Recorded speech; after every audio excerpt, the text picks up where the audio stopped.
So this evening's event is very much about safety. And at Lloyd's Register Foundation, we have a mission to engineer a safer world. Because everybody, no matter who they are or where they live or what they do, deserves to go home safely at the end of the day. They deserve to have decent and safe jobs. Now, life at sea depends on safety and trust. Crews work in confined spaces, under pressure, away from friends and family and loved ones, and often their support systems. So if something happens at sea to make people unsafe and trust breaks down, the impact can be devastating, isolating, career-altering and deeply traumatic. For far too long, sexual assault and harassment have been happening at sea for both men and women, although the data shows us that it's far more likely to happen to women. So this evening's event is about confronting this reality openly, sensitively and respectfully. We know this topic can be difficult for some, so if you do feel the need at any point to take a break or a breather, you can just feel free to step outside and rejoin when you're ready. So to start the event this evening, I'd like to welcome my colleague to the stage, Ed Morrow. Ed's the Foundation's Head of Communications for our Global Safety Evidence Centre, which publishes new data from the Foundation's World Risk Poll every 2 years. In 2023, one of the poll reports, which we published alongside the International Labour Organization, focused on violence and harassment in the workplace. So while it didn't focus specifically on maritime, it does give some really invaluable insights into how prevalent this issue is across sectors and geographies. Please welcome Ed to the stage to share some of those findings with us.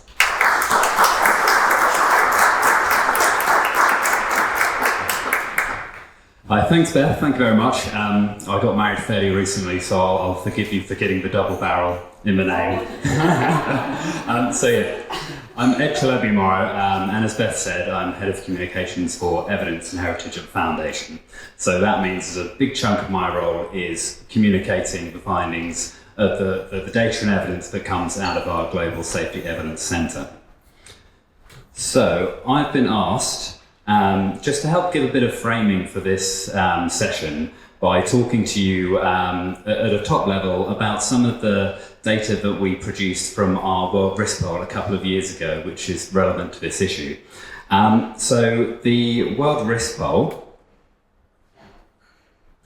if some people would likely be unfamiliar, is essentially a huge study of people's experiences and perceptions of the biggest risks to their safety. Probably the biggest survey there is out there kind of on this issue, and we've been running this every couple of years since 2019 with our partners at Gallup, who are one of the world's most respected global polling agencies. And across that time, we've asked people about all sorts of safety issues, everything from occupational safety and health to climate change, severe weather, data and AI. And every couple of years, we tend to do these deep dive modules with a specific partner, this time with the International Labour Organization, as Beth said, looking particularly at the issue of violence and harassment in the workplace, for which they had a big data gap that they wanted to fill.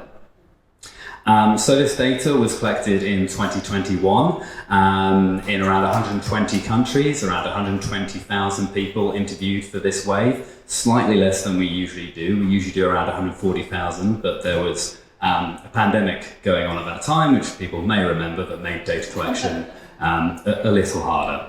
And that data resulted in two reports, one that we published in conjunction with the ILO, Experience of Violence and Harassment at Work, a Global First Survey, and one that we published subsequently ourselves called Safe at Work, which dived in more detail into the regional and country level data. So what did we find out? So at a top level, 1 in 5 workers globally have experienced violence and or harassment at some point in their working lives, which is a very high figure, obviously. And if we look at how that breaks down internationally, you can see the map here.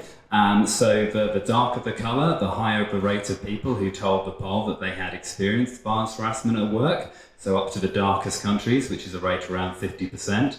You'll probably be looking at that map and thinking that the darkest countries on that map are perhaps not the ones you would expect to see reporting the highest rates of this issue. So we do need to acknowledge at this point that the World Risk Bowl, it's an anonymous survey, but this is still an issue where even with that context, particularly with cultural norms in some countries, violence and harassment in the workplace is an issue that some people are still not going to feel entirely comfortable talking about. And there may also be different cultural norms at play, which means there are different levels of recognition of what in fact constitutes harassment in the workplace, even though we did give a standard set of examples for people who were responding to the poll of what we meant.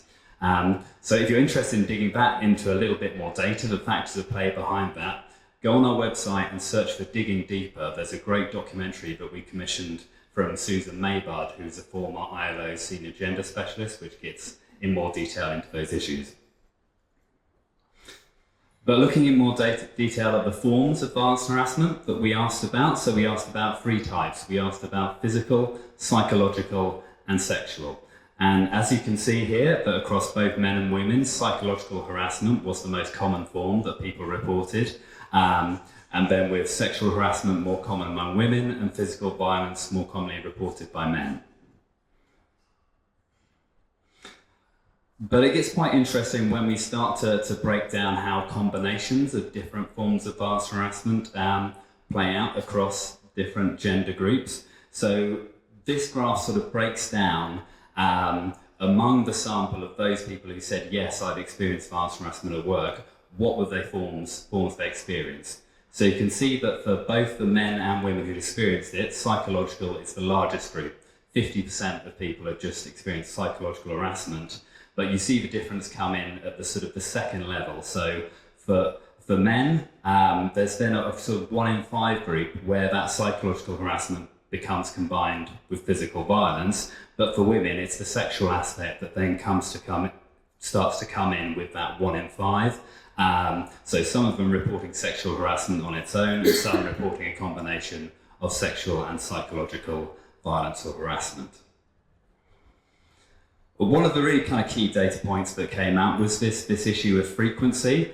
So we asked people about how many times they'd experienced it, and for the majority of people, this was not a one-off occurrence. It was part of the repeated pattern. So for a majority across all forms, if you've experienced it, you're likely to have experienced it at least 3 times.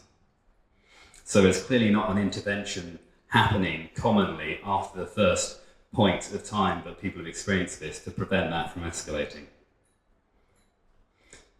And then just to speak a little to some particular demographics where we looked into in terms of particular vulnerability.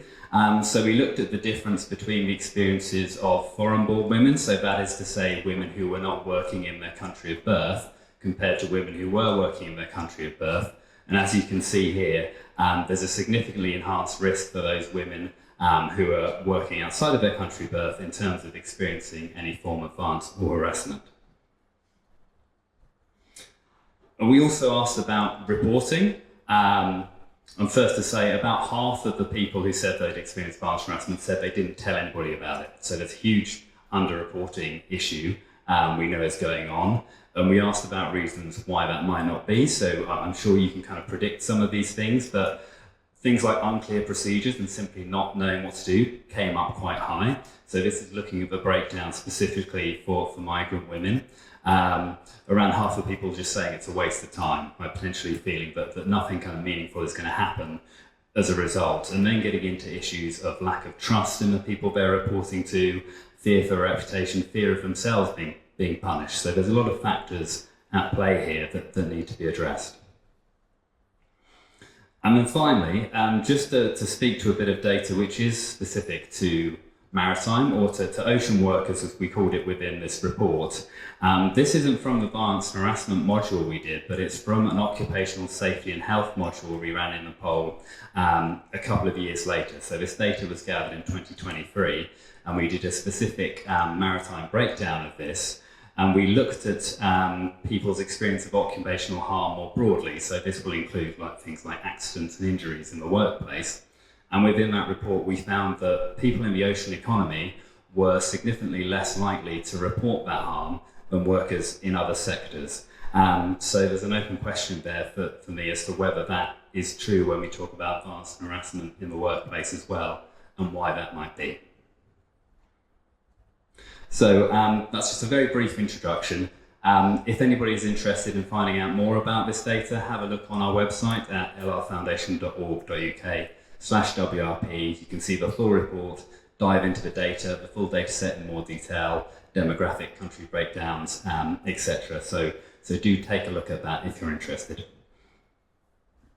And with that, I will hand back to Beth.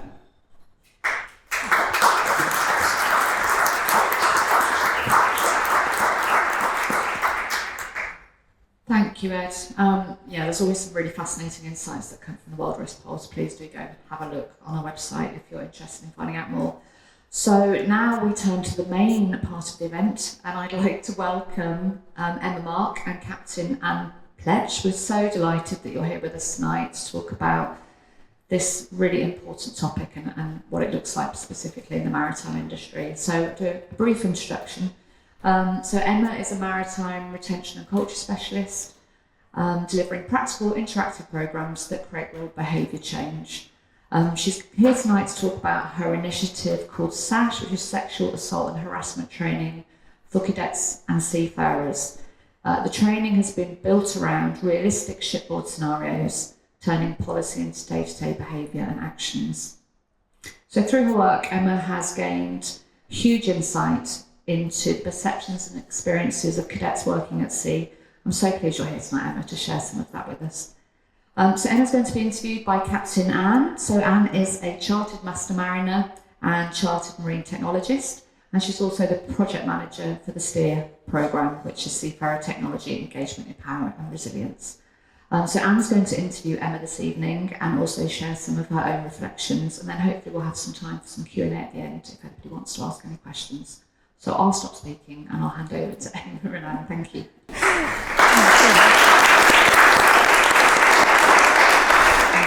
Wonderful, thanks Beth. And if anybody wondered why I just gave a little subtle whoop for the STEER project, it's because it's a Lloyd Register Foundation funded project that I'm working on. So it's sort of extra special to be here tonight for that as well.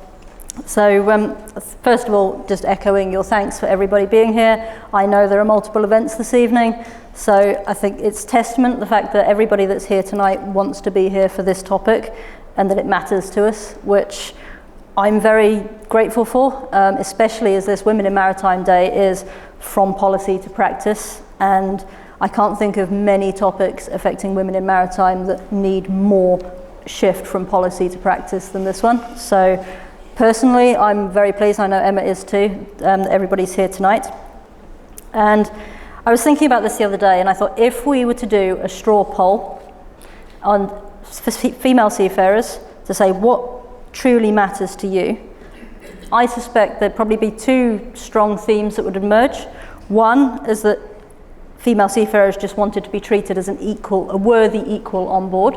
So when they walk up the gangway, they're treated like anybody else is. And I think the second thing that matters is that women would say they just want to be safe from abuse and harassment at sea. They want to go to work safe, they want to go home safe, and that means without being abused and harassed. So I think that is why this very much matters. There are lots of statistics out there. I'm not going to go too much into statistics purely because I think they don't tell the full story. The full story for me is the human toll that this topic has on men and women at sea and men and women in society, and we know it is very prevalent in society. This is not just a maritime issue. I often say that it is exacerbated with the unique conditions that we have in maritime. But I want to keep the spotlight on the seafarers for the numbers, and normally I would say the men and women at sea. This is International Women in Maritime Day, and it does disproportionately affect female seafarers. However, we all know that sexual violence is not exclusive, neither to who's subjected to it, but also who perpetrates it. We have to remember this is not a gender-specific issue for either of those cases. And so for me, we've heard about the excellent work the Foundation does, and the aim of the Foundation is to engineer a safer world. Now, for me, safe ships are psychologically safe ships. Ships are socio-technical systems, and those systems have humans at the center, and those humans are seafarers. So humans work safely when they are safe. That means they have bodily autonomy, that means they're safe to speak up, that means they're safe to be accepted, not as an object, but as a colleague, and crucially, they're safe to say no. So personally, I'm looking forward to this next hour. I have been for quite a while. It's very humbling for me as a female seafarer to be sat here tonight talking about this. For me, this is real progress in the industry. I mean, there's some of us that could never have imagined we would be at this point. And to have people like Emma passionately join this journey that for many of us, we've lived this journey for many years, but to see people coming in with so much passion for this journey means an awful lot to me as well. So it's no understatement that to say that this is really validating for me tonight to have this conversation. As a seafarer with lived experiences, and I know there are other seafarers in the room that have their own lived experiences, but also for all of us that just want to make a difference, and that's why we're here tonight. So there will be time for questions at the end, I very much hope. And I do just want to, again, emphasize that this isn't an easy topic, so there's no judgment if you want to leave, you want to look away, you want to fidget. I've got a little fidget thing in my pocket just in case it all gets too much for me.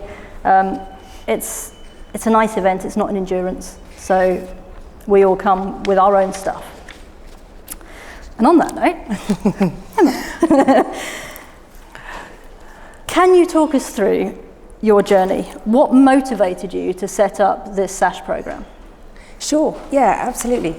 Firstly, it's so nice to be here and to be with you all, and thank you so much. I know there's loads of other things going on and you've all come here, so it's really nice, thank you.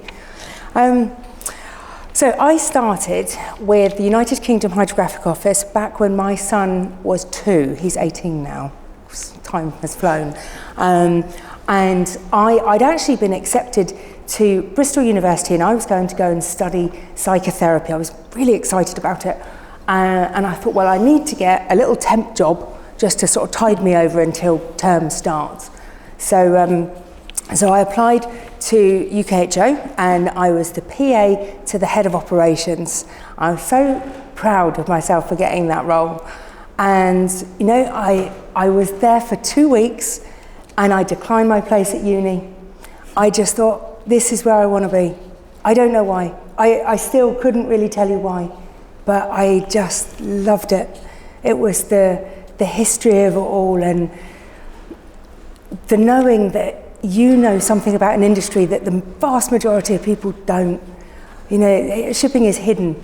We don't really pay attention to it that much unless we're in it. So that was a real thing for me, and I stayed there for 5 years. I ended up as channel marketing executive, and I studied for my diploma for marketing and communications. And then after the 5 years, I was asked to go and work with an old boss of mine. She was running a distributor agency, and she said, would I go and be product manager? So I went to go and work with her, and that was the first time that I got a glimpse into what life was like for seafarers.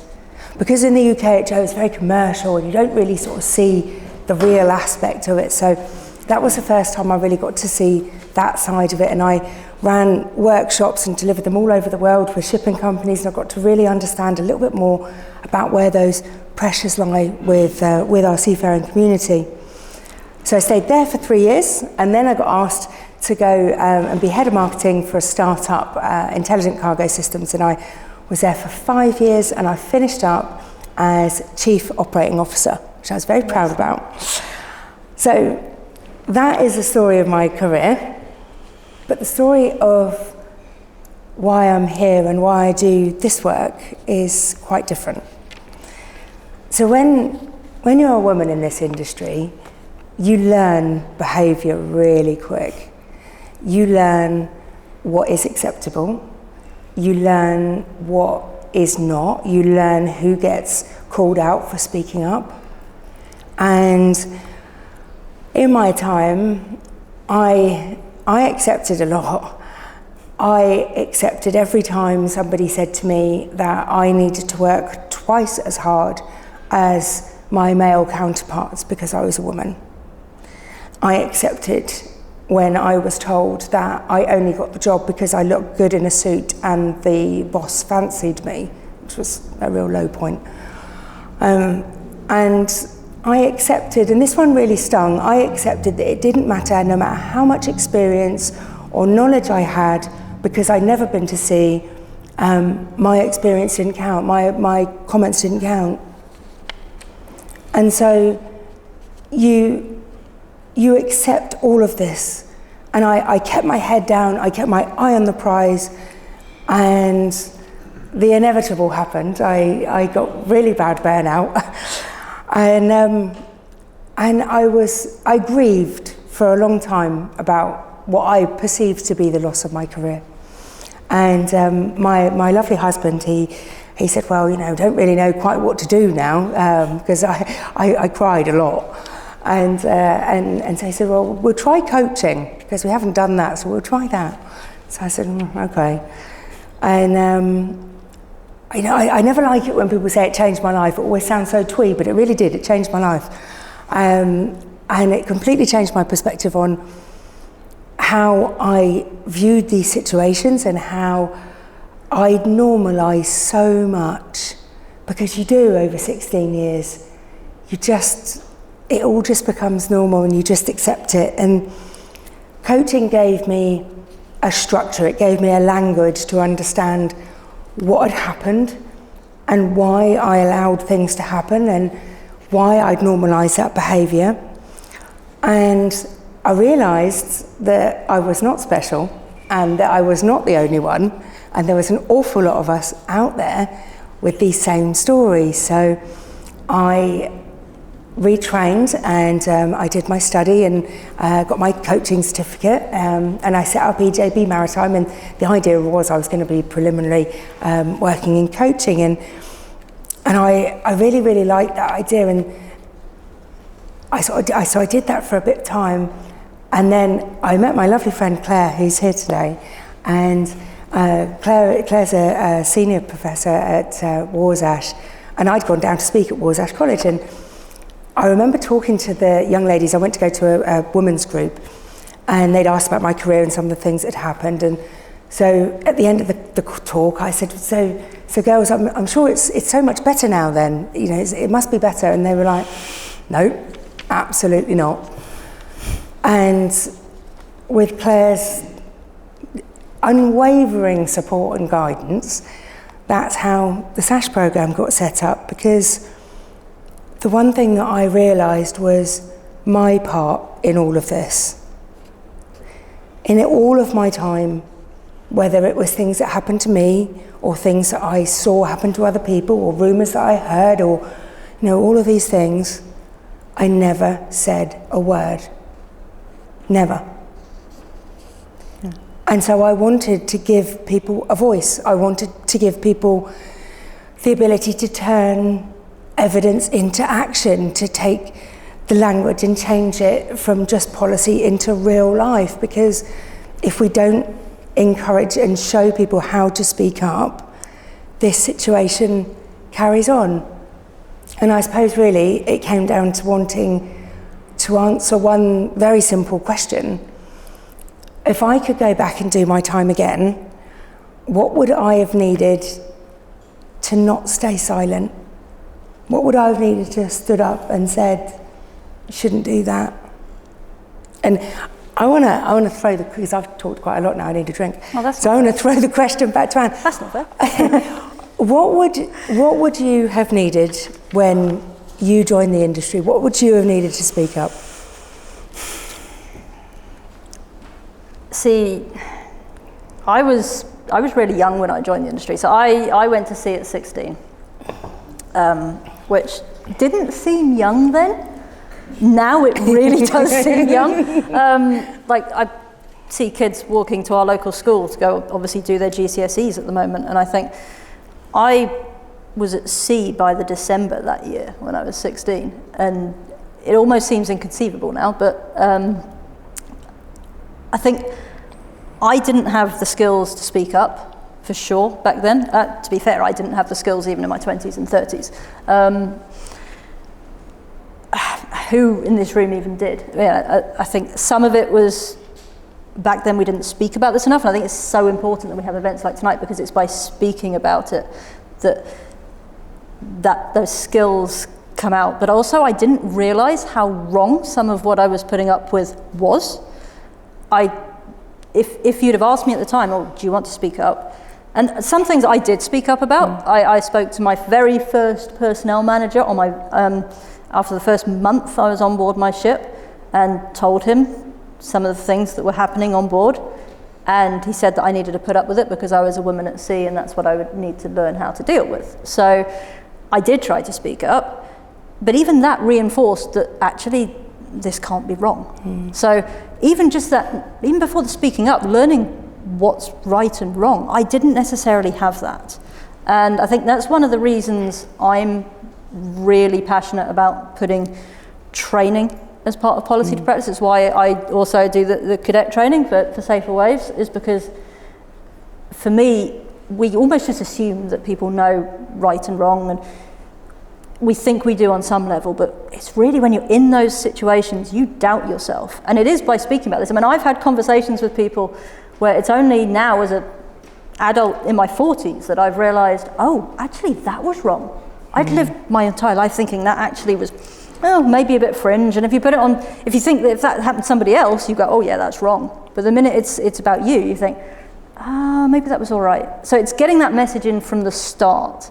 And I did say I wasn't going to go into statistics, but I did find one earlier this week that said, it was a TUC poll of general shoreside workers, any industry, that showed 3 in 5 women have faced harassment at work, and 70% of those did not tell their employer. Now, I dare say that a lot of those is because they didn't have faith in the employer taking the right action. And I dare say some may have been, certainly in the camp that I often was as well, of it's not bad enough.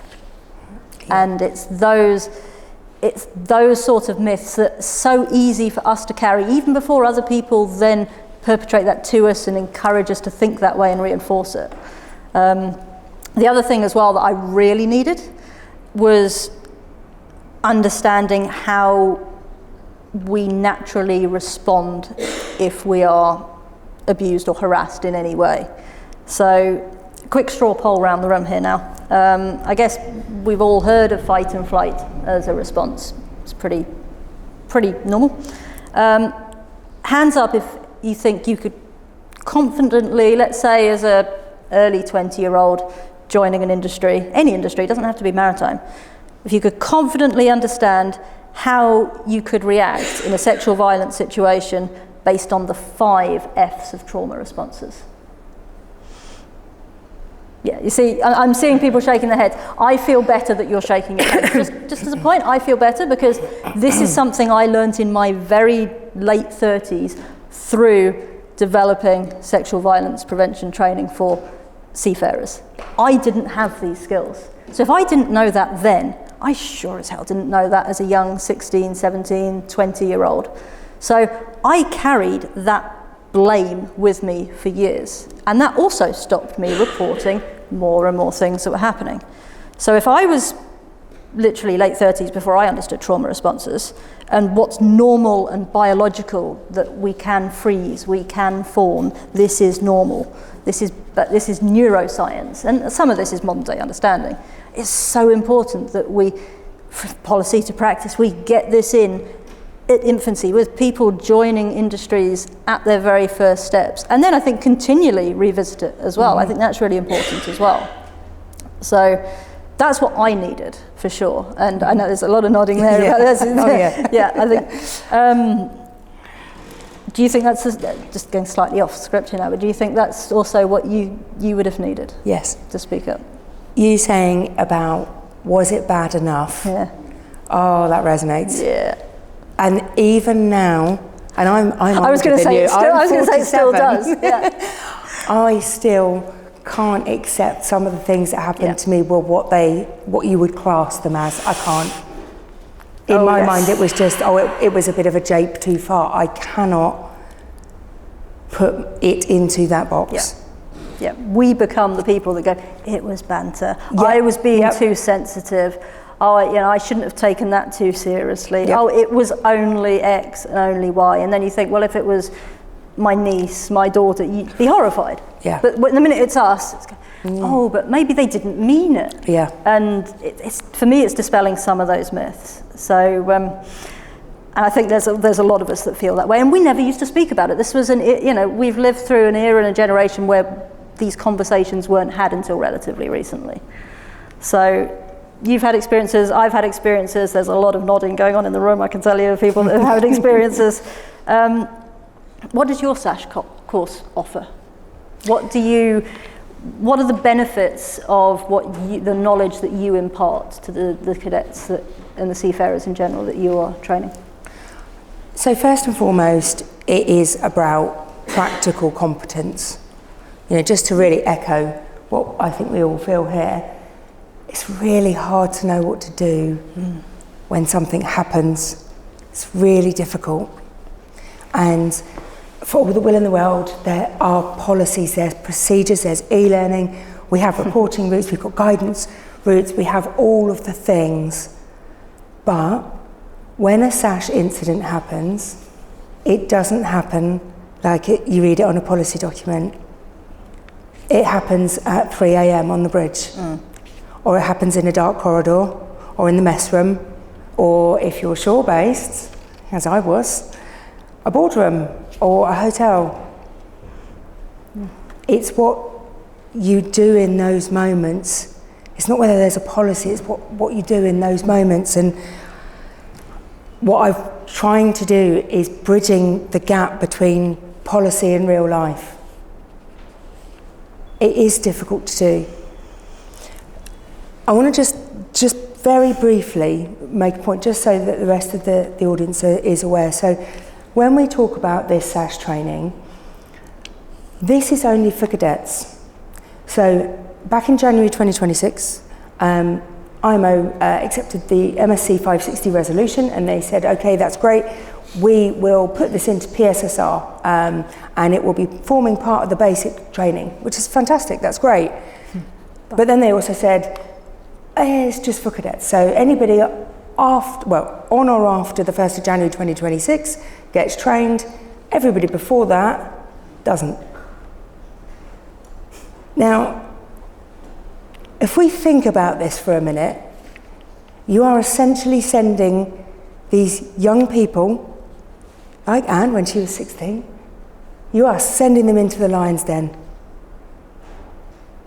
You are sending them into a place where they think, because we have trained them, that it is okay. You're going to go and you're going to be looked after, you're going to be safe. It's going to be okay. And everybody else on that vessel that hasn't experienced that training does not have that perspective. They do not have those views. This is not the way that we should be doing things. And I just wanted to make sure everybody was aware of that, because when we talk about this training, this isn't for everybody. This is just people from this year. And I think it's a really key point that we need to keep in mind, and particularly when we think about what do we want to do after this conversation, what can we do? So, sorry, go on. No, I was just thinking, especially when you think that because this is only new seafarers coming in, the perpetrators of SASH are the ones that haven't been trained. They're the ones that don't necessarily, and it sounds awful, but they don't necessarily always know what they're doing is wrong, especially the lower level stuff and the locker room banter that ends up going further than locker room banter. And I think crucially what really gets to me is that the leaders on board, those that need to understand what they're seeing is wrong, need to intervene, need to put the policies that all the shipping companies have into place, into practice, actually do safe interventions, are not getting trained in this. Yeah, agreed. And that's, it's at the moment, I would go as far as say it is a shame at the moment that we've identified a problem, we've identified the consequences of the problem, but that's not taken forward for the vast majority of people in our workplaces, which is our vessels. So, wholeheartedly agree. I mean, yeah. So, you know, when we're sort of thinking around about that, you know, like I said, this course is very practical based. So it's 90 minutes, it's live. We use a lot of scenarios. We use real language. yeah. We don't pussyfoot around. We get to the point because you need to, and you need to speak in their language. We focus on how to recognise, respond, and report incidents. We look at grey areas. Grey areas is the stuff exactly like Anne's saying. So it's the banter, it's the comments, it's the name calling, it's the WhatsApp groups, it's the photos. I grew up in an age where we didn't have mobile phones with cameras, so I missed all of that. But that side of things, I mean, I joke, but that's a real issue now on board. You can never escape, not even in your cabin, it's there. So we focus a lot on grey areas. We look at how do you respond? What can you physically do? What are those reporting routes? What does it really look like? Where can you go if you're not getting the answer that you need? Because a lot of people think, oh, I have to follow the chain of command. No, you don't.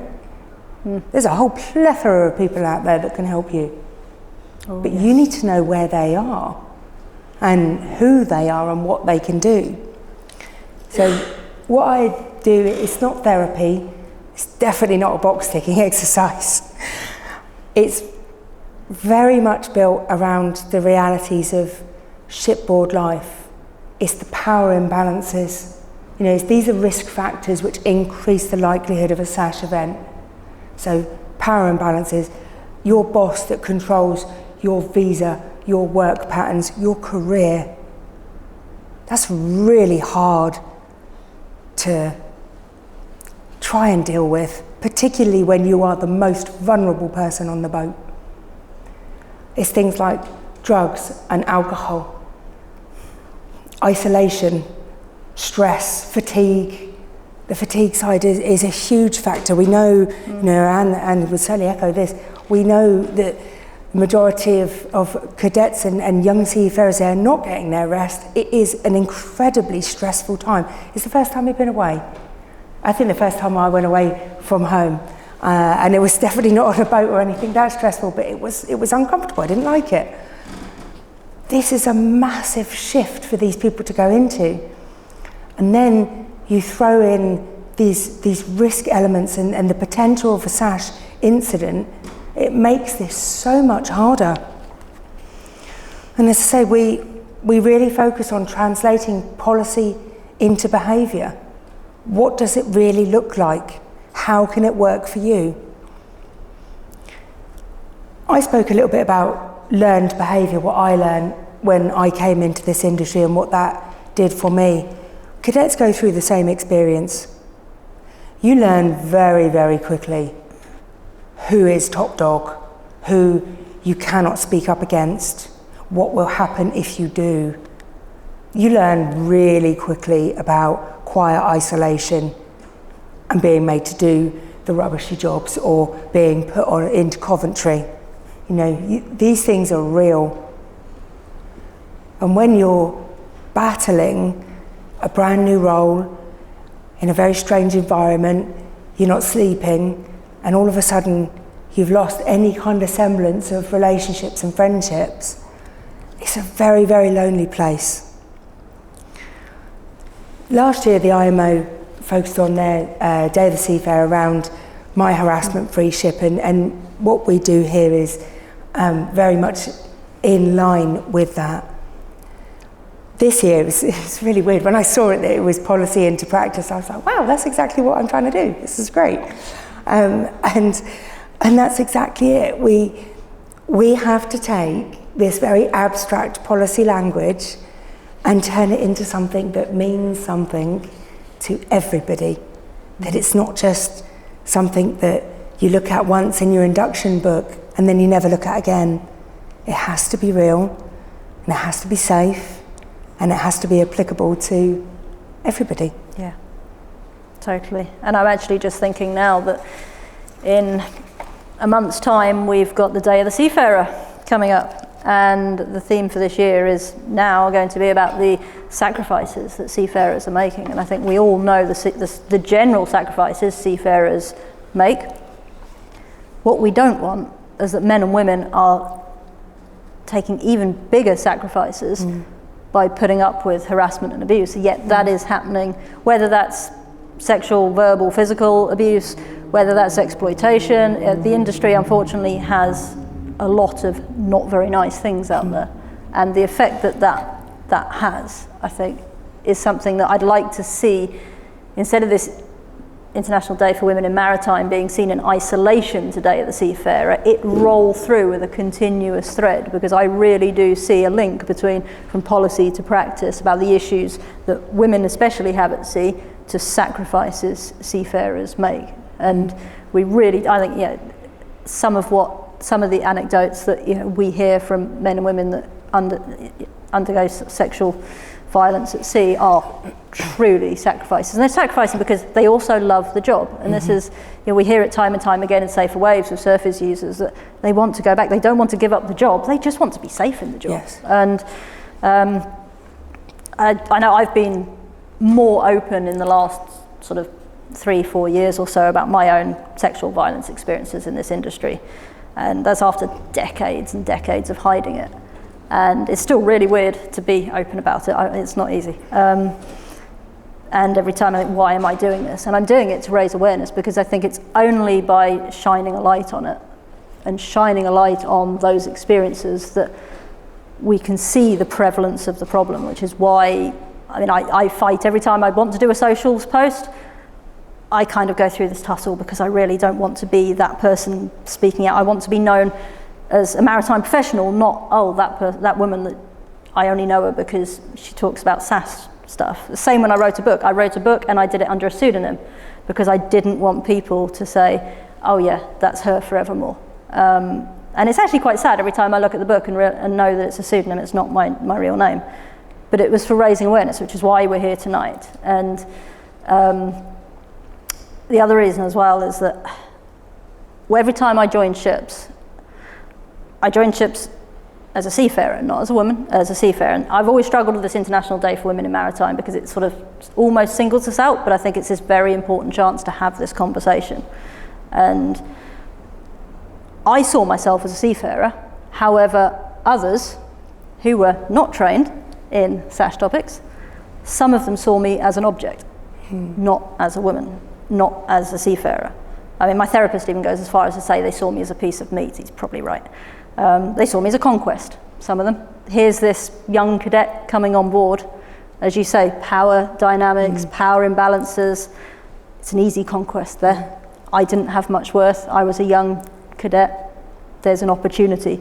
It's terrible, but there it is. One third mate told me that I should be at home making babies, and that was it. So to put up with it. So it's definitely been a pervasive issue for me throughout my career. And that's all the way through from cadet to master. Sexual harassment has unfortunately followed me all the way through to wearing 4 stripes, sadly, which I never ever thought it would. How is this issue pervasive in your experiences with the cadets that you're speaking to and who the men and women that you train? Far too much. This is no longer a niche issue. I don't think anybody in this industry can sit and ignore the many, many papers and reports that have been done. I think the first was 25 years ago, but Dr. Jo Stanley, who we're going to be celebrating tomorrow on the launch of her book, she spent her career focusing on gender equality in shipping and bringing this topic to the forefront. And we know, thanks to her work, that sadly, SASH at sea has been prevalent since shipping, really. And yet here we are in 2026, and we kind of thought about a solution, but we're only going to just give it to the tiny, tiny minority. So I don't know if we really come as far as we would like to have come. When we talk to cadets and we think about this issue, It's one thing looking at it as an issue, but you've also got to think about the barriers. You know, I ask cadets, would you report a SASH incident? Almost every single one says no. And then I ask them, why? And the answers that come up are always the same. It's fear, shame, embarrassment, stigma, knowing that you could be the problem. I think we both see that one. Knowing that your career might be over before you even started, that you'll be blacklisted. Oh, yeah. Knowing that the person that did it is probably going to walk away scot-free, and you will be the one that is either taken off the boat, or you'll be the one that walks away from your dream, from your career that you spent years wanting to do, and it got taken away by one person.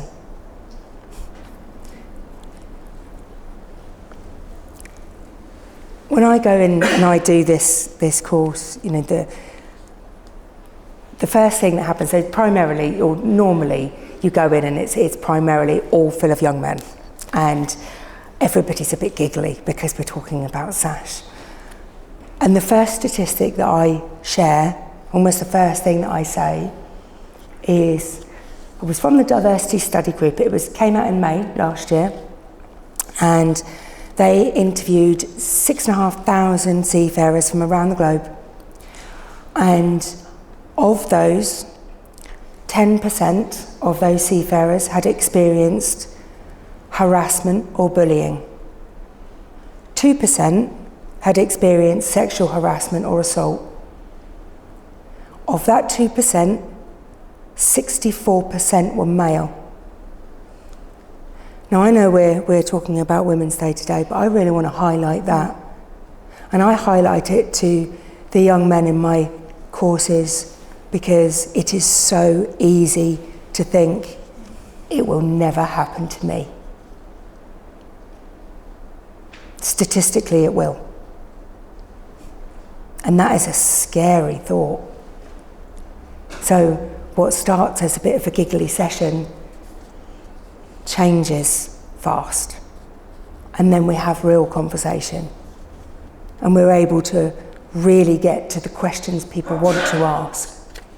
What do I do? How do I look after myself? How do I report? How do I make my friends and my colleagues safe? I do think that the appetite for this kind of work is changing a lot. I think from a generational perspective, and we might maybe touch on it a bit later, but I think, you know, my generation, we were taught to put up and shut up, and you did. This generation's very different. They see things really differently to we do, which is amazing. And that desire to stand up and speak up is there. But as an industry, I think we have a responsibility to ensure that when these people stand up and speak up, we are listening. If we are not listening, we have essentially taught an entire generation, yeah, come on, tell us your problems, but we're not going to do anything about it. We need new people in our industry. We've talked about this a lot at the Spinnaker event that we were both at. There is a crisis for new people coming into the industry. If we do not tackle these issues, that crisis will continue. Yeah, and I was just thinking, again, I'm going to go off script again. If people that know me know that I do this quite a lot. I said that when I was a cadet, when I reported the first time, and I was told, get used to this because you're a woman at sea, this is what you're going to put up with. And he actually followed it with, I would never let my daughter go to sea, so it was your dad's fault, which was a bit of an odd one. But, wow. 25 years later, bar about a month or two, I reported to my company that as master, I had somebody on board saying very divisive things linked to my gender. I'm not going to label it with any term, I'm just going to say that's what it was. And I was told to pull my big girl panties up and deal with it. And that's at the end of 2025. That's in the UK. That's as master. So if that's the sort of reception I get, what are we still getting from those lower down the ranks? Now, I've had 25 years at sea. It was easy. It wasn't easy, but I was able to walk away and say, right, that's the company culture. I don't want to be in it. And I was able, with the support of my husband, to leave without a job lined up because I knew I could. But as you just rightfully said, it's a massive barrier for so many because they've put their heart and soul into this. And one of the reasons that I put up with so much when I was a cadet is because I only ever wanted to go to sea. That's all I was ever going to do. And then suddenly I find myself on a ship, all these things are happening. The last thing I ever wanted to do was threaten that.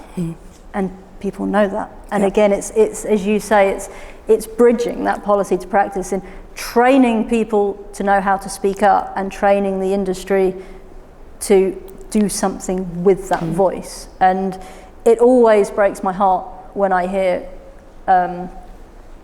people come forward with stories. And I volunteer for the charity Safer Waves, so I'm on the email responders, so we get regular service users with some truly awful stories, and it breaks my heart every time because that's always weight that I know those service users will never shed. No matter how good a job we do as a charity, no matter how much therapeutic support they get, there will always be a part of them carrying that around.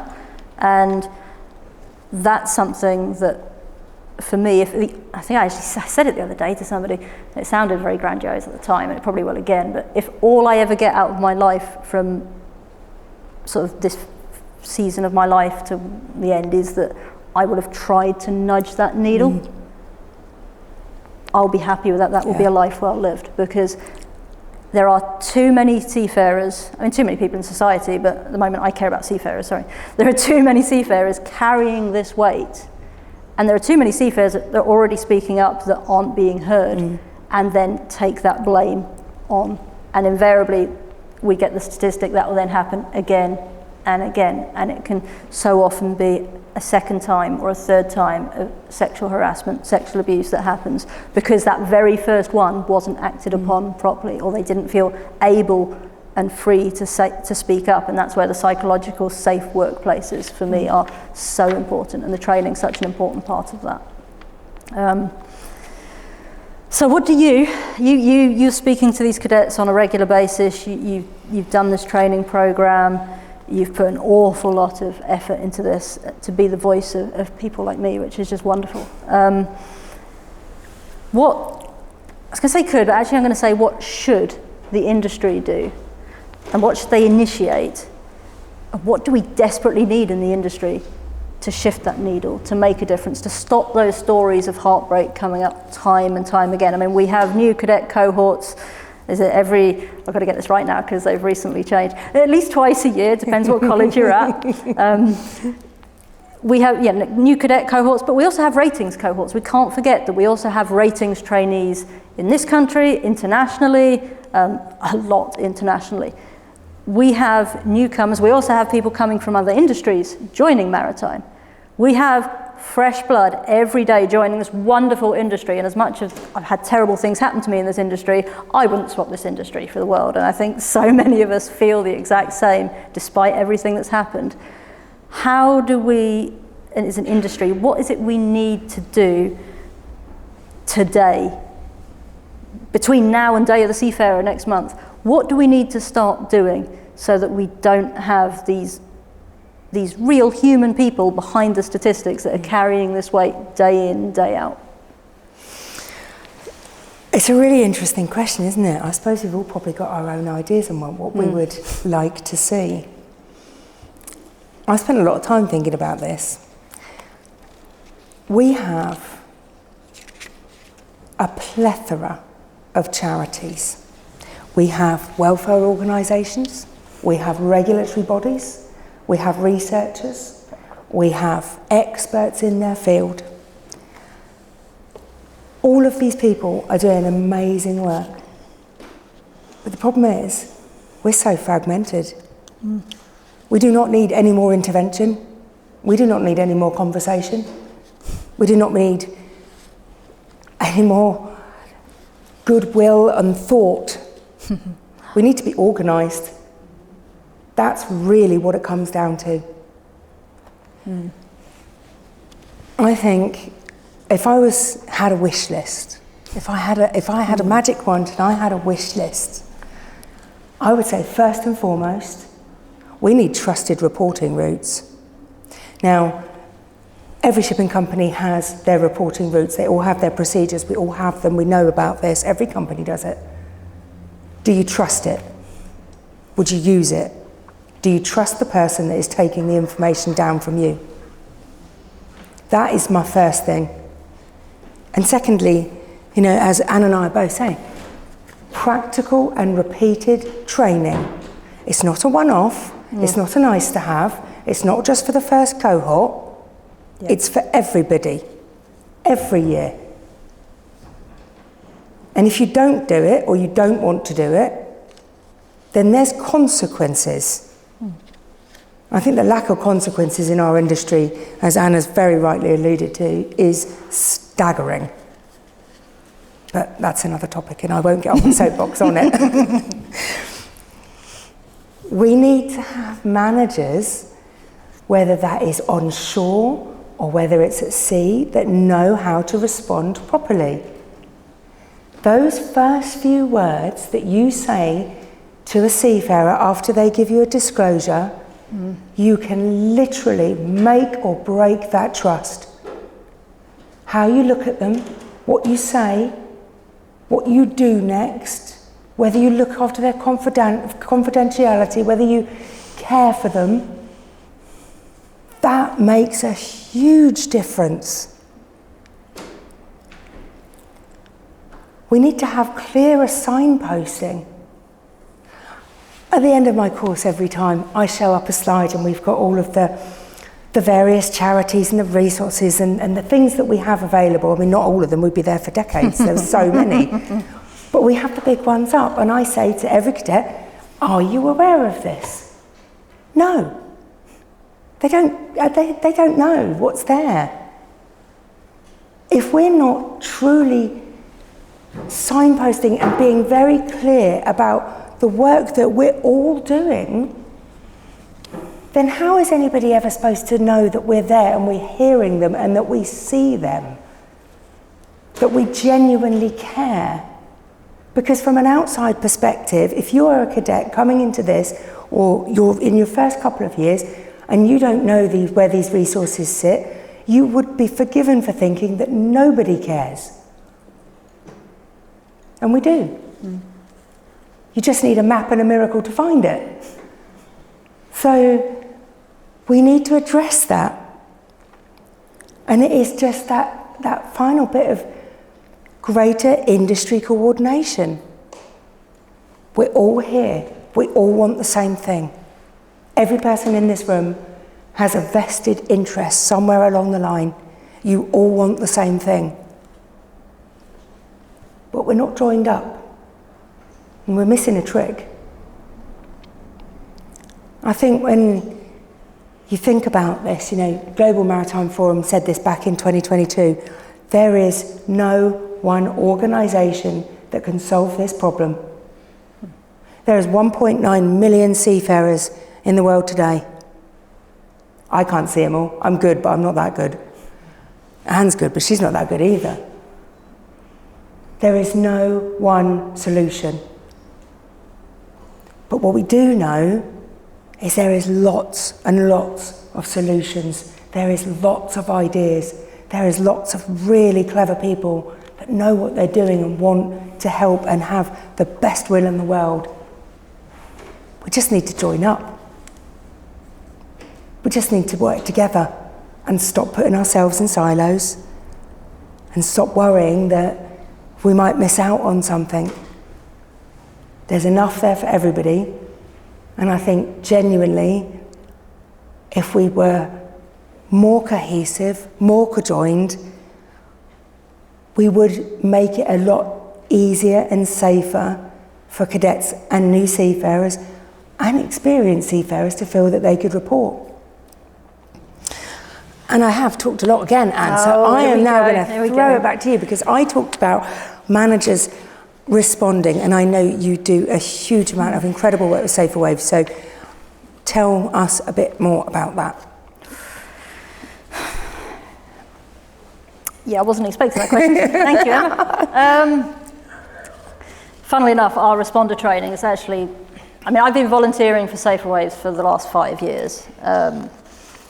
And I'm proud of an awful lot of what we've done in Safer Waves. And by the way, if anybody wants Safer Waves flyers or magnets or things to take on board ships or give to seafarers to raise it, because, you know, you're right, map and a miracle. Yeah, I've got some in my bag, I came prepared. But I'm not proud of our lovely new website. I am, but I'm not proud of our flyers. What I'm proud of is actually our responder training, and we do active bystander training for cadets as well, and on board ships for experienced seafarers, and I'm proud of that as well, and I deliver that, and I basically co-created it, but that's not what I'm most proud of. What I'm most proud of is actually our responder training, which we give twice a year, free of charge.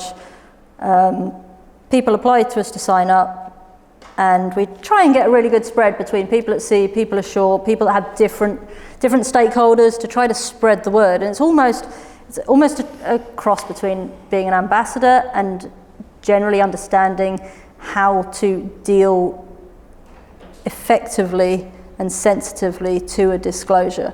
Because I always say, and it's one of the reasons that it was the first training that I said we should ever create, that even with quite a lot of lived experience of SASH, I had no skills how to deal with a disclosure.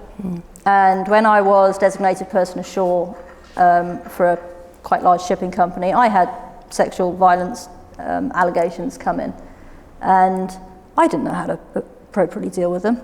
And another one I always think of, always think of, there was a case on a British registered ship back in, I think 2009, 2010, Joe will correct me probably, Vacona Gervaisa. And 2010, yeah.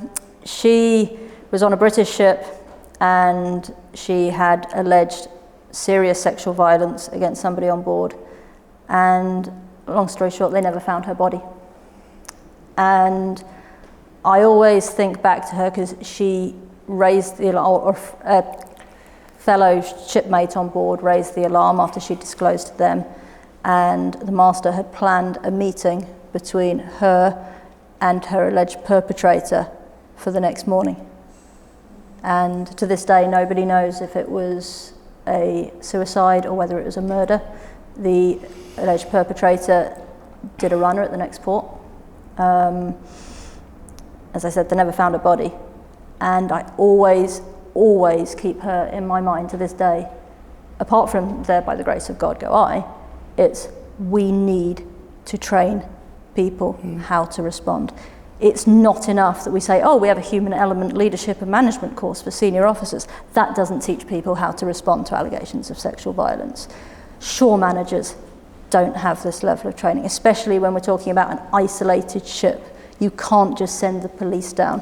You can't send authorities. There is no jurisdiction. There may not be communication back home. People can't get support. You can't, like here, if somebody alleges some sexual violence, you've got lots of shoreside charities, there's instant interventions, you can get assigned an ISVA, all the system comes in. It's not perfect, and I've been through it, it's definitely not perfect, but there's a system to support, there's a system to respond, authorities get involved, we have protocols. We don't have that at sea.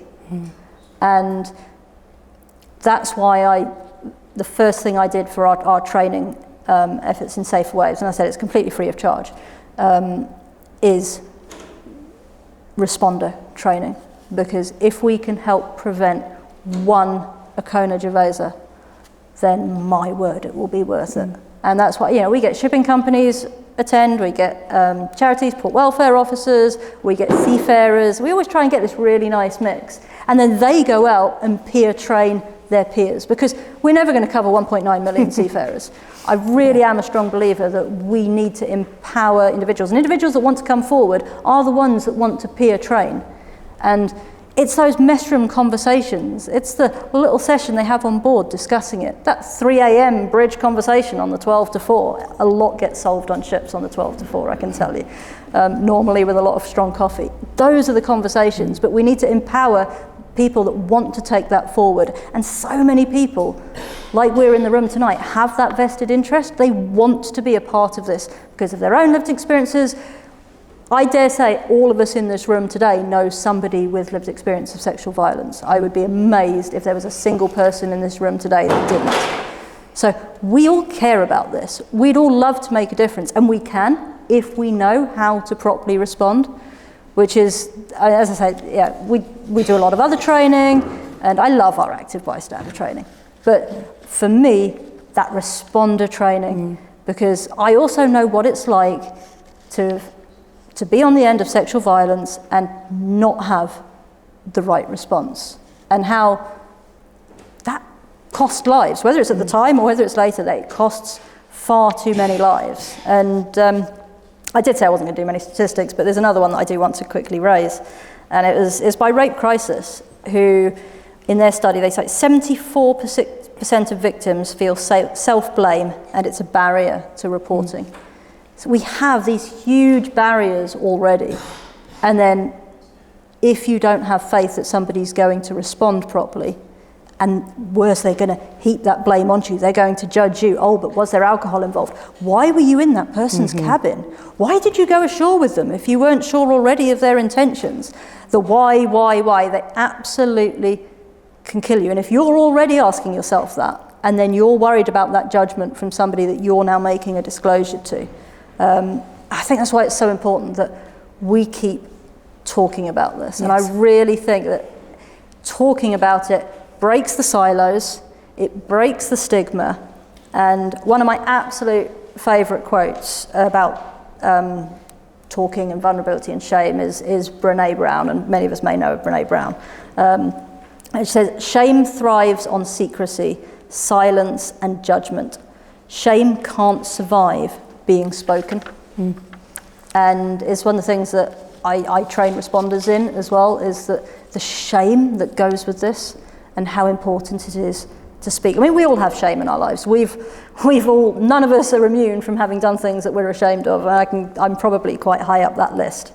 But how many of us also resonate with the conditions that shame thrives on?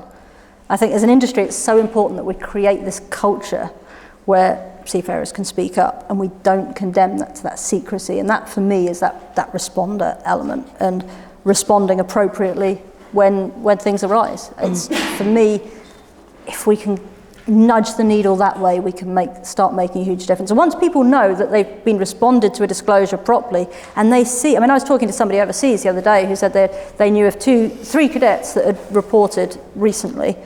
2 of them saw their perpetrator fired from the ship straight away. And that was music to my ears, because I can't even imagine that have happened in my day. So I'm going to now throw this horrible question you threw at me right back at you. Okay. And I'm going to say, how do we do this? How effective do you feel frameworks and guidelines are? Because we have them, and every ship has guidelines against harassment and bullying. Not every ship, every MLC ship has. You know, we have, as you said, there's a lot in place, there's a lot of different organisations. How do we do this? How does that landscape look like in practice? How do we enforce this? I told you it was a hard one. Thank you. Frameworks and guidelines are vital. You have to have them. They create shared language, they create a shared expectation and structure for accountability. But, because there's always a but, policy on paper is not the same as trust in practice.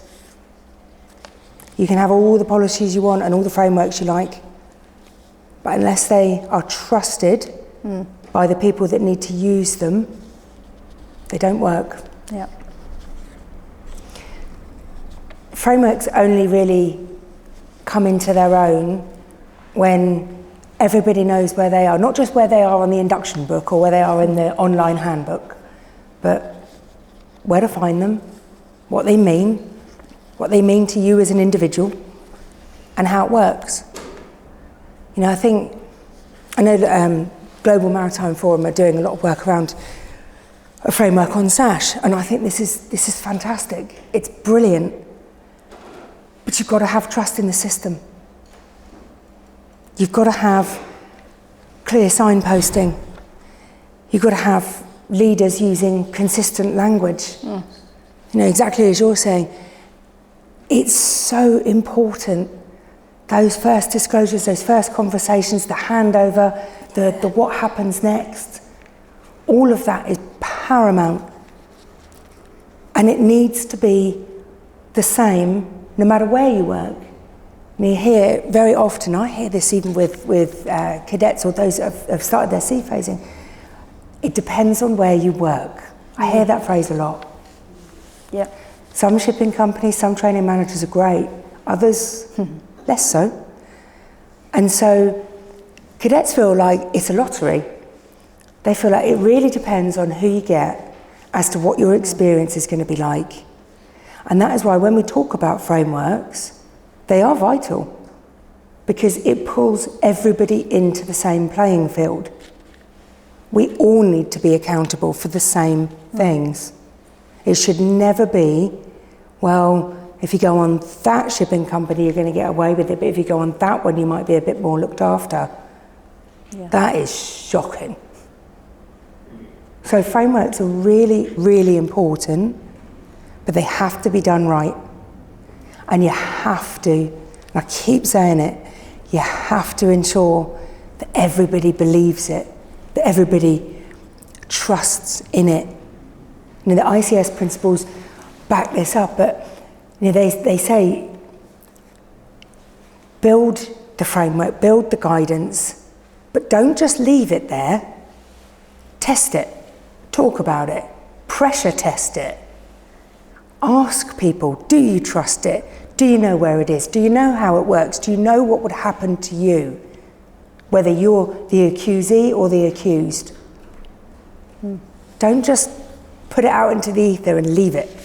That doesn't work. So is that how we drive this forward? Because I'm conscious of time. Is that how we drive things forward? How do we take this conversation here in the room, and how do we drive that forward? As you say, there's policies, there's frameworks, there's disparate groups, organisations, charities, there's a lot of well-meaning. How do we drive this industry action forward? How do we go out of here this evening, and if somebody said to us on a Teams call tomorrow, oh, where were you last night? Oh, I was at LRF, we were doing this. Oh, well, how do we solve that problem? Well, how do we drive this out of the conversation that's here today? How do we take this out of the building? Now, if I knew the answer to that, I'd be a really rich woman, wouldn't I? You'd probably end up getting an MBE as well, I thought. Always quite fancied that. It's quite blingy, that. All right.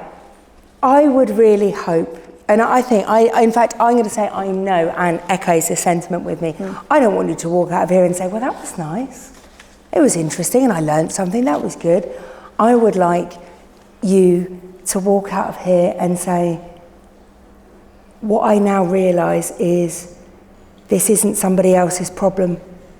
This is my problem. Yep. Every single person here, we're all of us in this entire industry, we have a responsibility. This is not going to go away or get fixed by one magic solution or one company or one course. So when I think about what I'd like you to take away, go and talk to your colleagues. Do you know what our SASH training is? Do you know that we have policies? Do you actually know where they are? Do you know what they look like? Would you trust them? Keep going back to that question, would you trust them? Because that's the big one. Do you know what your procedures look like? Do you know what promotions you do for other people that are working in your spaces or that could work in with you? Have you thought about reaching out? Do you signpost enough clearly?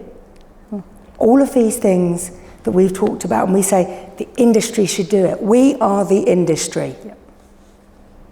It's not somebody else. No one's going to come and rescue us. We are the industry. We are the people that need to fix it. So that's what I would ask. We all have a role to play. This is genuinely the last topic I ever wanted to sort of pick up my cross and follow, because, well, for various reasons, it's really difficult. But if we don't, who will? And there's generations coming behind us. And I always think to the we are Women in Maritime Day. I really look at the trailblazers that came before me.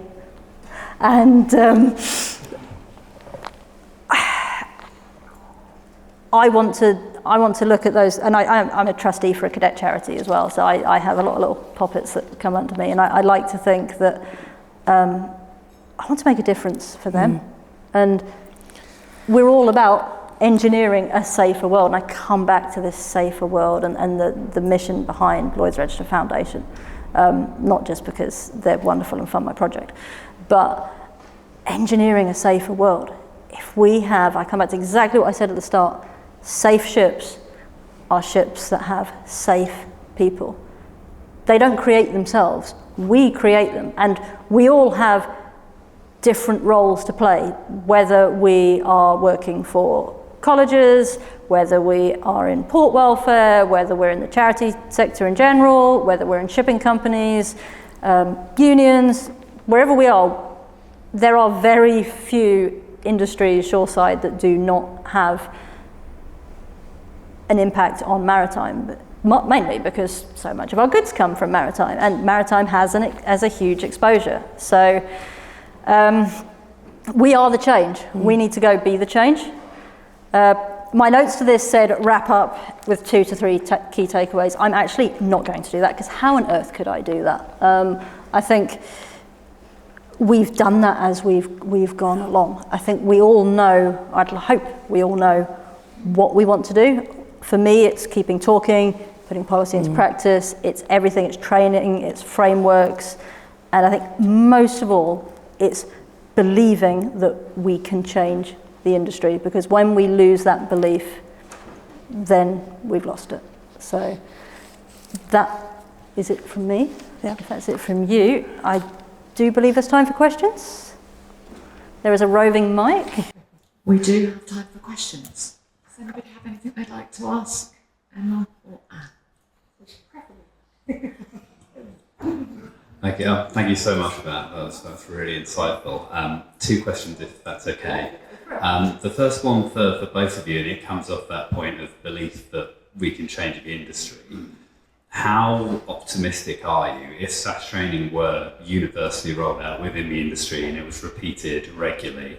How optimistic are you in terms of what kind of proportion of sexual violence that would prevent?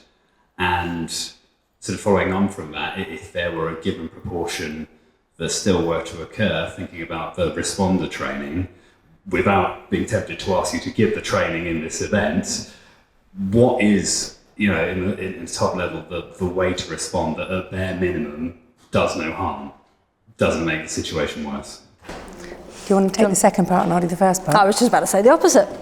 Oh, no. That's your bag. I know. See,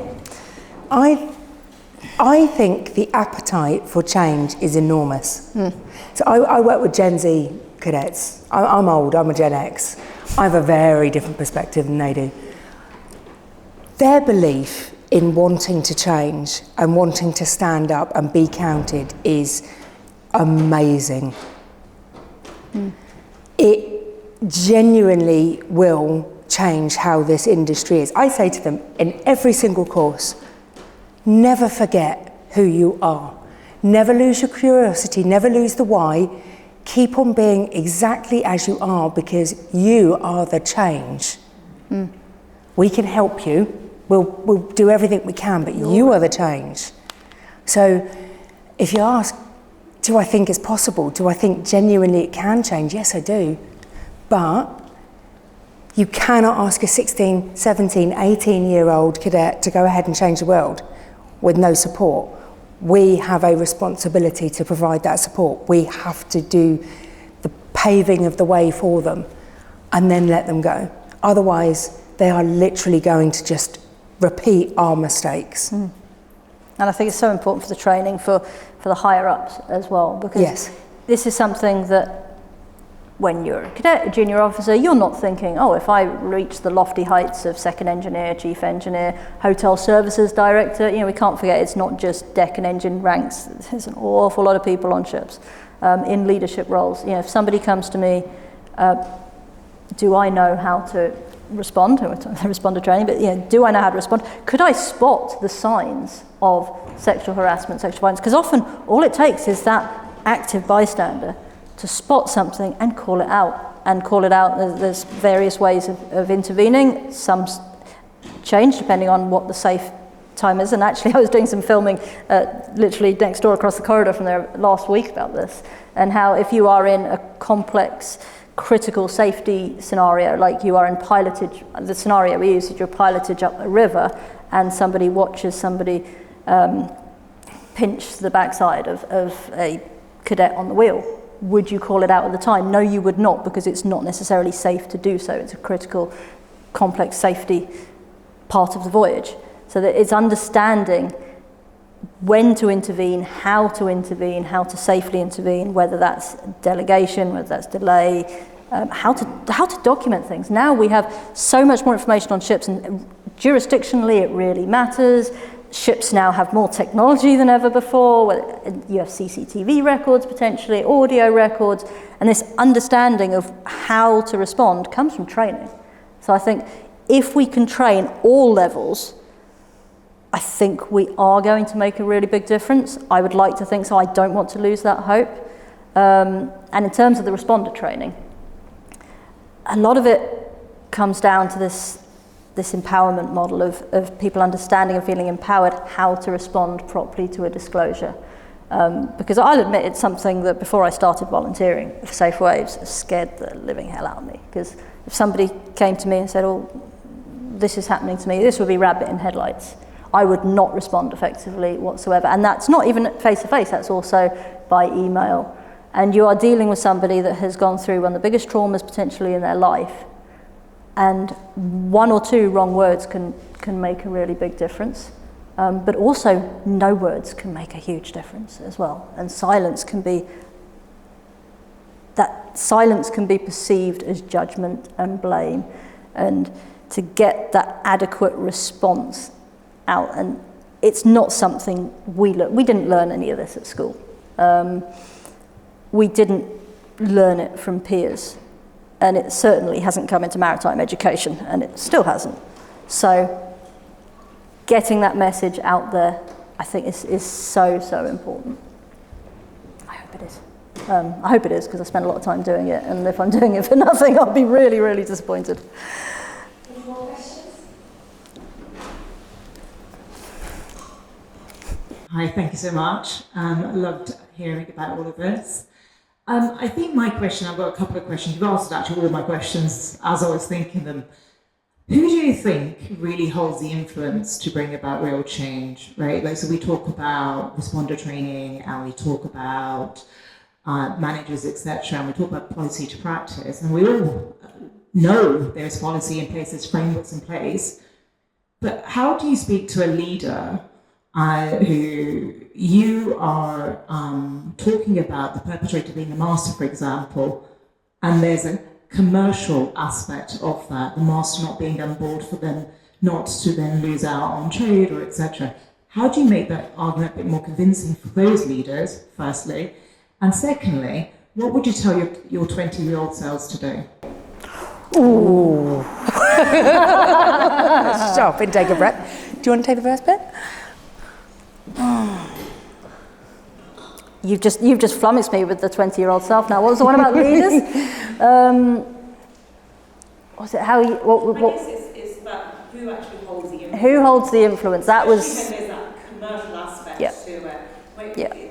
Any subject that we talk about, whether sustainability, whether diversity, anything, there is always the commercial. Yeah, money talks. Exactly. Unfortunately, money. Bridge that gap. Money talks, and unfortunately, I'd say that's what we've seen in the discussions the last few years. I mean, I co-wrote the first paper to IMO asking for PSSR training to include SASH back in 2021, and it was thrown out at the time. So it's been a long road. and money talks. And actually, IMO earlier this year, at HTCW committee, there was I won't say who, but there was one of the consultative orgs in the room who said that we had too much soft skills training for officers already. Now, and that was one of the reasons that, and we were talking about mental health training at the time and how important it would be to have mental health training in officer syllabus. And apparently we have too much soft skills training. I still think the keys to this are held by flag states. Money talks, and ultimately the commercial trail leads back to the ship has to operate to make money. The ship makes money if it is flagged and classed and insured and thus able to make money. That means that it's safely manned. Safe manning comes with properly certificated personnel on board. That's issued by flag states. Certificates for the ship come from flag, and a lot of them are delegated to class. You know, we look at MLC certificates, checking working conditions on board, all of this, all comes back, flag, class. If you don't get those certificates, you don't have properly certificated people, that ship is then not able to trade. And ultimately, people train, people spend money on living conditions on ships because they want the ship to make money. And if we treated psychological safety the same as we treat physical safety, in closed spaces, whatever it may be, ships would only trade if they were safe workplaces and we had, for example, adequate training in place. That sounded like I was a bit on a soapbox. I do apologise, but I'm quite passionate about this. I was going to add something to this. So, Anna's rightly talked about the commercial aspect. Absolutely. In the UK, a cadet, it costs a cadet roughly £89,000 to do 3 years of training. Now, a shipping company will sponsor them and they will cover half the cost. And the SMART fund run by the government covers the other half. It's great. Now, if I'm a cadet and I do 2 years and 9 months, I'm almost at the end, and then the worst thing in the world happens to me and I leave because I don't feel safe reporting and I know that the industry isn't going to look after me, so I leave. Shipping companies lost the best part of £45,000. So if you want a commercial aspect, there it is. Now, it's really hard to find data on how many people we lose due to SASH incidents. It's really difficult to find that out. It's really difficult to work out how much value a chief engineer, for example, with 10 years worth of experience and all the training and all the certificates, everything provided by the shipping company, what's that worth? It's very difficult to find those numbers, but really when you look at it, every one of those people that leaves because of an incident, whether it's SASH or whether it's not being treated well or whether it's fatigue or loneliness or poor mental health support, all of these things are within our gift to fix. There is a commercial reason to look after people. You just will have to want to see it. And it's sad to put it back to commercials, but unfortunately, it's a shipping industry. We have to be realistic that commercials talk. While you were talking, I was trying to get my head around the second question on 20-year-old me. I was trying to place where I was as 20-year-old me. And I was working as a second mate on a ferry going between Dover and Dunkirk. And thankfully the book I wrote stopped at the end of my cadetship, so this is not in it. All the other stuff, never made that book. There was a night chief officer, who was basically my boss, I suppose, who was, let's just say, very coercive. Again, this is one of those grey areas. We talk about grey areas. I still can't actually, in this room, say what he did was wrong, because I haven't quite worked it out in my head yet, even though it's probably blatantly obvious it was. So it really got me thinking when you said that, as to what would I tell that 20-year-old young woman starting out. I was in the first year after I'd got my certificate of competency. Here I was sailing as an officer, 12 hours a day, responsible for a passenger ferry going across one of the busiest waterways in the world. You know, I sort of felt like I'd made it. I was feeling the responsibility, and yet this other horrible stuff was going on as well. Which clearly I haven't quite processed yet. And the thing I would have told myself, if I tell myself now, is you're worth more. And I think I definitely didn't have that message back then. I didn't have people around me to tell me that message either. But that came from the bedrock of a lot of the other things that happened throughout my cadetship. And because partly maybe even that first report, when I made that first disclosure and I was told, you need to get used to this because you're now a young girl in Maritime, you should expect it, I expected it. And I think that response to that initial disclosure set whatever self-worth I might have had still left by then, it was gone. And I think, yeah, if I could say one thing to that 20-year-old me would be, doesn't matter if this is actually right or wrong, even if you think it's right, you're still worth more than this. That was quite a hard question, that. Over to you. So, weirdly, we were clearly around about the same age. So, I'm not going to echo everything that Anne said. I think she's probably said it enough for both of us. But what would I say to myself? Report it. That's what I would have said to myself. Because you carry it around for years. Yeah. Oh, yeah. And you don't even realise you're carrying it. You just normalise it. Oh, yeah. So that's what I would have said to myself. Thank you both so much. We don't have time for any more questions, but there are things being said outside, I'm sure you can ask Anne and Emma any more questions out there. I just want to say a huge thank you. You've both been so open and honest and really shared some awful experiences, right, that we would all hope would never happen and should never happen again, but we can clearly see there's a lot of work that still needs to be done.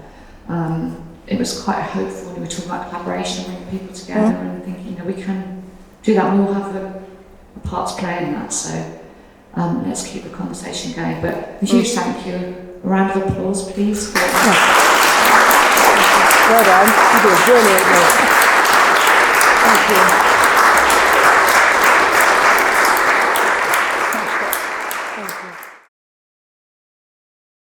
So I think it was really thought-provoking talk. It was really interesting to hear different opinions, all about what is such an important topic for everyone in the room. I think it was really a really important point about how we can all go away. It's something that affects all of us, and really put these points into practice, and yeah, left a lot to think about. A very authentic conversation about an issue that has existed for a long time. I really appreciated both ladies' honesty about how sexual harassment had affected them in the workplace, even though one came from sea and one's worked ashore. It was a good conversation. I learnt a lot, and I do feel that it needs to be outcome focused, whatever we do next. So it was really interesting this evening listening to both Anne and Emma talk about their own lived experiences and what they're both doing individually within the industry to try and help support people who are new to the industry. But it's also interesting to hear about what more needs to be done and what we can all take away from today about what our own efforts need to be to help support these people into the industry. I think the main takeaway I found was the importance of coordination. I think as both women spoke about, a lot of these initiatives are very siloed, and one company might be doing better than others, whereas if companies in the industry or the sector all work together, they can get a much better response and solve these issues more effectively. I'm really proud that My book about the history of women in maritime is being launched here at Lloyd's, and the history of how women have worked so hard and survived despite the sexual harassment is absolutely wonderful. So I feel very vindicated actually that I've spent so many years of my life talking about a subject that's now being fully recognised, and here above all in the Lloyd's building.